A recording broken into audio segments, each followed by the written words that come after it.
Masih teringat jelas di Piala AFF edisi 2024 kemarin, beberapa hal terlihat sangat beda. Hal itu dikarenakan tim-tim favorit gak mengandalkan pemain-pemain yang selama ini jadi tumpuan utama. Malahan nih, tim-tim unggulan hanya mengandalkan pemain yang masih berusia sangat muda dan masih minim berlaga di ajang internasional. Seperti Indonesia contohnya, yang tampil dengan mayoritas U22.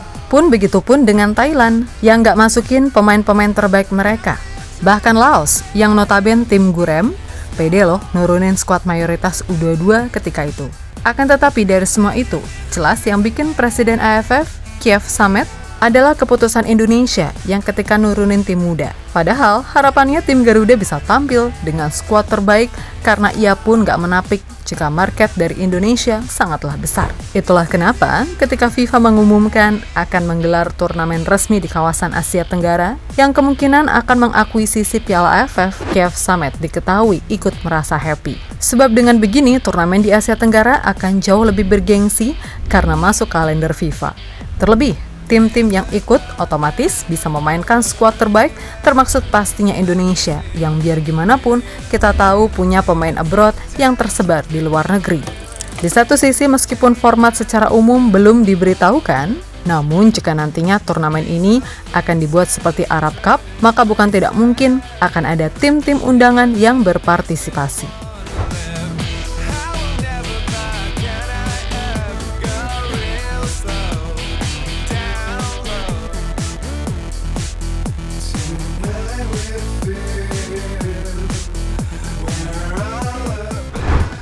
Sebagaimana kita tahu, kalau ASEAN punya turnamen sendiri yang dinilai bergengsi, yakni Piala AFF. Meskipun begitu, turnamen ini sendiri memang bukan di bawah naungan resmi FIFA, sehingga wajar jika turnamen ini mungkin dianggap sebelah mata di mata internasional. Dan dalam beberapa waktu terakhir, gengsi dari turnamen ini cenderung terus turun. Terbukti, tim-tim yang dulu main pakai skuad terbaik, pelan-pelan lebih memilih menjadikan Piala AFF sebagai ajang regenerasi. Seperti apa yang sudah dilakukan Thailand di Piala AFF 2020 ketika mayoritas pemainnya adalah bisa dikatakan tim B. Kemudian di 2024, selain Thailand, Indonesia, serta Laos diketahui juga mengirimkan tim U22 untuk berlaga di ajang tersebut. So pasti melihat ini semua, pihak AFF merasa sangat kecewa, terutama kepada Indonesia yang dinilai punya market terbesar, apalagi dengan skuadnya yang mulai banyak diisi pemain abroad. Nah, sebenarnya FIFA sendiri di 2024 kemarin udah memberi isyarat kalau Piala AFF bisa dijadikan sebuah kompetisi resmi yang main di kalender FIFA. Namun ketika itu, semuanya masih sebatas wacana. Tapi FIFA jelas sadar kalau market ASEAN, khususnya Indonesia ini sangat besar. Jadi ya, selama cuannya oke, kenapa nggak digas kan gitu. Alhasil, kemarin Gianni Infantino resmi mengumumkan kalau di ASEAN akan ada FIFA ASEAN Cup, yang mana turnamen ini akan resmi di bawah naungan FIFA, yang mana artinya setiap tim bisa memanggil pemain terbaiknya masing-masing.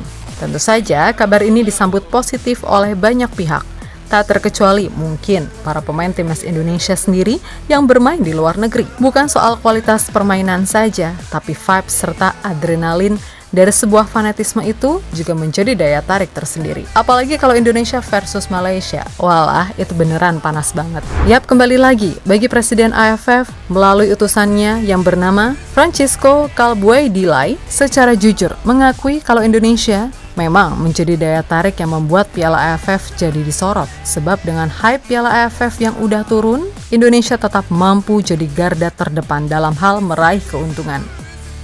Kami semua menyadari bahwa Indonesia adalah satu negara yang mempunyai penonton terbanyak di ASEAN dan juga pecinta sepak bola terbesar di Asia. Oleh karena itu, ke depan, mari kita bergandengan tangan untuk memajukan sepak bola di ASEAN, khususnya di Indonesia. Saya yakin bahwa Indonesia akan membangkitkan sepak bola ASEAN dan memberikan semangat baru untuk sepak bola ASEAN secara umum. Ucap Francisco Calbuey-Dilay.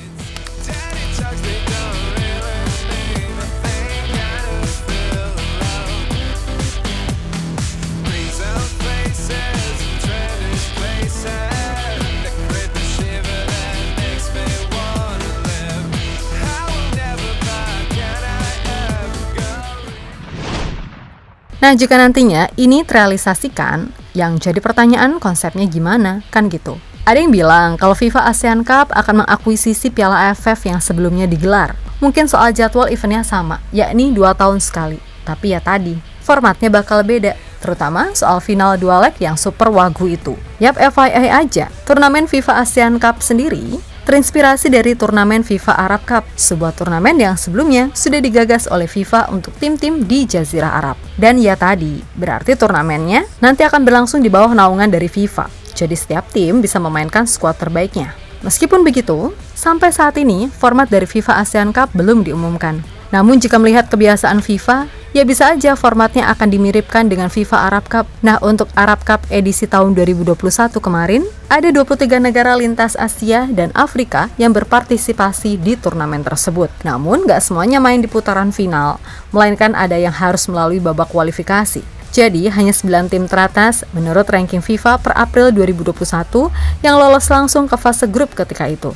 Sementara 14 tim sisanya memainkan pertandingan kualifikasi untuk memperebutkan 7 slot tersisa di grup. Dan tim-tim yang berhadapan di babak kualifikasi ditentukan berdasarkan ranking dan memainkan laga single leg. Jadi secara kesimpulan, hanya 16 tim yang tampil di putaran final. Yap, ini semua jelas berbeda dengan Piala AFF. FIFA Arab Cup menetapkan satu tuan rumah sejak babak grup hingga final. Pada 2021 yang lalu, kompetisi diadakan terpusat di Qatar. Namun ada hal yang harus kalian pahami lebih detail. Ya emang sih, FIFA Arab Cup telah diakui dan diselenggarakan langsung oleh FIFA. Yang mana FIFA menyebutnya sebagai a FIFA Organized Competition, yang menegaskan bahwa ini memang turnamen resmi. Akan tetapi, FIFA tidak menetapkan Arab Cup sebagai event kalender internasional resmi, seperti Piala Dunia, Piala Afrika, atau Piala Asia. Alhasil, klub tetap tidak wajib melepas pemain untuk Arab Cup. Nah lo.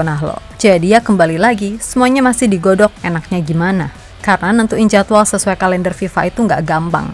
Perlu nyesuaiin sana-sini, mengingat event-event sepak bola juga sekarang, walah, padat pol, kan gitu. Tapi, jika kita berkaca pada format Arab Cup, maka dengan tim di ASEAN yang cuma 11, jelas bakal agak malesin untuk pembagian grupnya. Bisa jadi akan ada 5 tim undangan. Dan di video sebelumnya, Mimin udah kasih tahu beberapa negara yang udah mengajukan diri. Nah, kalau timnya 16, itu bisa lebih enak baginya, kan jadi 4 grup, sama kayak format Piala Asia sebelumnya. Sampai akhirnya jadi 24 tim seperti sekarang. Dan enaknya, kalau di bawah FIFA, tuan rumahnya satu negara yang dianggap benar-benar memenuhi syarat. Jadi nggak ada tuh terbang lintas negara dalam kurun waktu 3 hari. Ya pokoknya kita tunggu aja gimana kelanjutannya, kan gitu.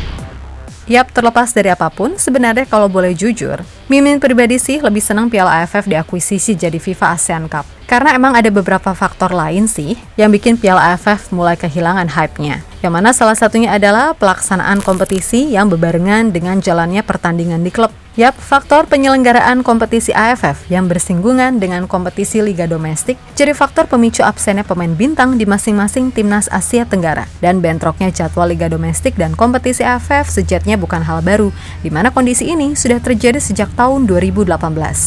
Nah, yang jadi pertanyaan, apakah klub-klub harus mengalah dengan jadwal kompetisi AFF? Kan ya enggak toh. Intinya, jika pelaksanaan kompetisi AFF selalu berbenturan dengan kegiatan pemain di klub, maka pamor dan gengsinya pun menurun.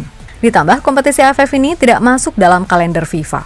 Ya udah, membuat kompetisi AFF ini makin dipandang sebelah mata. Makanya, berhubung FIFA udah ngumumin gitu, ya udah sekalian aja Piala AFF dibentuk jadi turnamen resmi. Jadi nggak usah ada 2 kompetisi, yang satu resmi, yang satu enggak. Tapi kalau beneran ada 2, ya udah siap-siap aja. Piala AFF kedepannya bukan hanya Indonesia atau Thailand aja yang bakal nurunin tim muda, tapi mungkin mayoritas peserta AFF termasuk Timor Leste atau Brunei Darussalam sekalipun, kan gitu.